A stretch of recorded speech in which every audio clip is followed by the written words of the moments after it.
Question number 8 में कहता है y का वह मान ज्ञात कीजिए जिसके लिए बिंदु P 2,-3 और Q 10, y के बीच की दूरी 10 मात्रक है। ठीक है, दो ठो बिंदु दिया गया है, दो ठो बिंदु है। एक पहला है P बिंदु, दूसरा है Q बिंदु।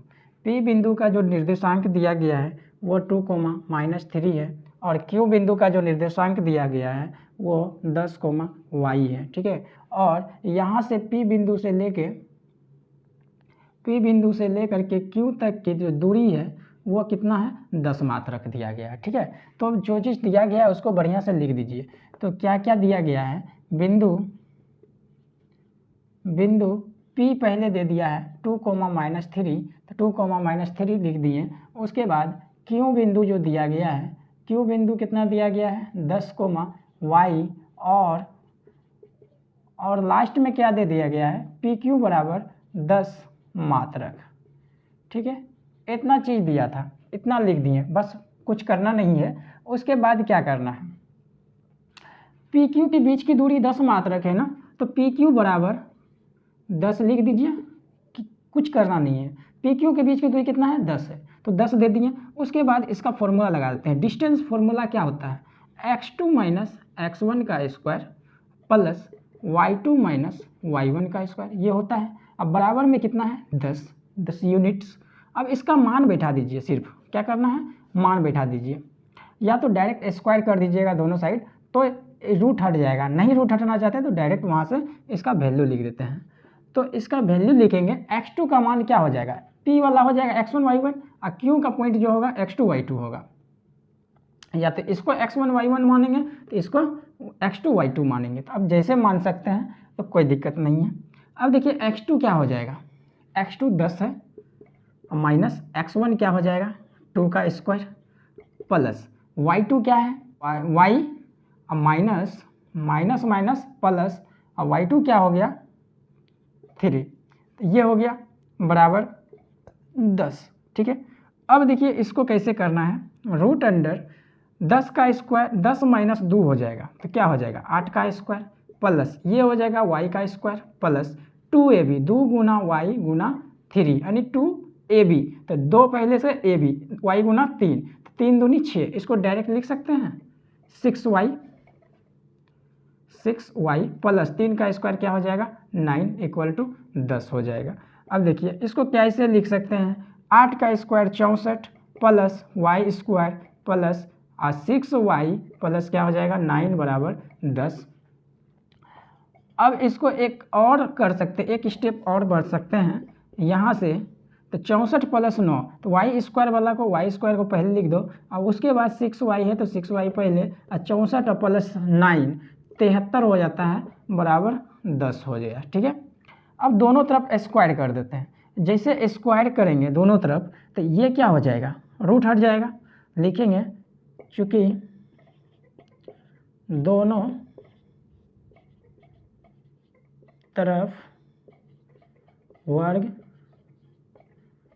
करने पर, दोनों तरफ वर्ग करेंगे तो क्या हो जाएगा, y square plus 6y plus 73 बराबर, ये 10 का स्क्वायर कितना हो जाएगा 100 हो जाएगा। काहे कि इधर स्क्वायर लगाए तो रूट हट गया, इधर क्या हट गया, रूट हट गया, और इधर 10 का स्क्वायर 100 हो गया। अब यहाँ से इधर लिखते हैं तो y स्क्वायर प्लस 6y क्या है, y स्क्वायर प्लस 6y, इधर है प्लस 73, क्या है प्लस 73। उसके बाद 100 जो है वो राइट साइड में प्लस में है, इस साइड चला आएगा तो क्या हो जाएगा माइनस 100, तो इधर क्या बच गया 0। तो उसी तरह y square plus 6y minus में क्या हो जाएगा 73, अगर 100 में घट जाएगा तो कितना बचेगा 27 बराबर 0। अब देखिए ये हो गया बहुपद। बहुपद के नियम से क्या होता है, 1 गुना 27 करेंगे तो 27 क्या हो जाएगा 27y स्क्वायर। अब जो है यहाँ पे जो है जोड़ने घटाने पर 6y पूरना चाहिए और गुना करने पर कितना पूरना चाहिए 27y पूरना चाहिए। तो इसके लिए क्या गुणनखंड करेंगे, इसको पता चल जाएगा। 27 को अगर गुणनखंड करते हैं 3 से, 3 नमा, फिर 3 तिया, फिर 3 इकाई 3, तो ई 3 तिया 9 और 3 9 तिया 27, अगर फिर 9 ई हो गया 9, ई हो गया 3, 9 तिया 27 यानी कि 27 पूर गया। उसके बाद फिर ई दोनों को 9 में से 3 घटा देंगे तो 6, यानी कि 6 भी पूर रहा है और 27 भी पूर रहा है 9 और 3 लेने पर। तो क्या इसको ऐसे लिख सकते हैं Y square plus 9y minus 3y minus 27 बराबर 0। अब इसमें से क्या करेंगे, y कॉमन ले लेंगे, y मिल रहा है दोनों में, y कॉमन आ गया तो ये 2 y में से 1 y निकल गया तो यहाँ 1 y बच गया। अब प्लस है तो प्लस, अब देखिए यहाँ पे y निकल गया तो यहाँ क्या बच गया 9। उसके बाद यहाँ पे क्या है माइनस, अगर कॉमन लेते हैं क्या लेते हैं माइनस कॉमन ले लिए और इसमें 3 यानी -3 को कॉमन निकाल लिए तो क्या बच गया यहाँ पे y बचा, और माइनस माइनस क्या हो गया प्लस हो गया, और 9 तिया 3 नमा 27 बराबर 0।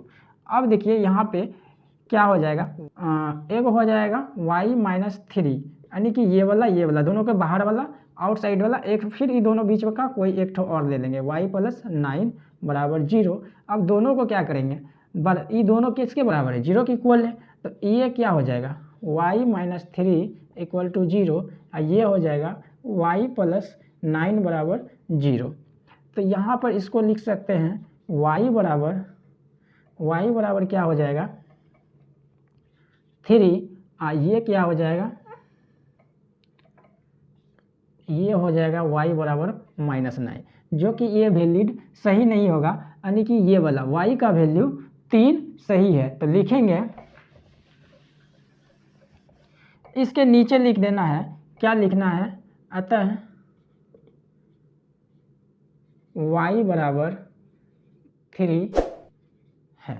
ठीक है, ये हो गया आंसर, सही नोट कर लीजिए।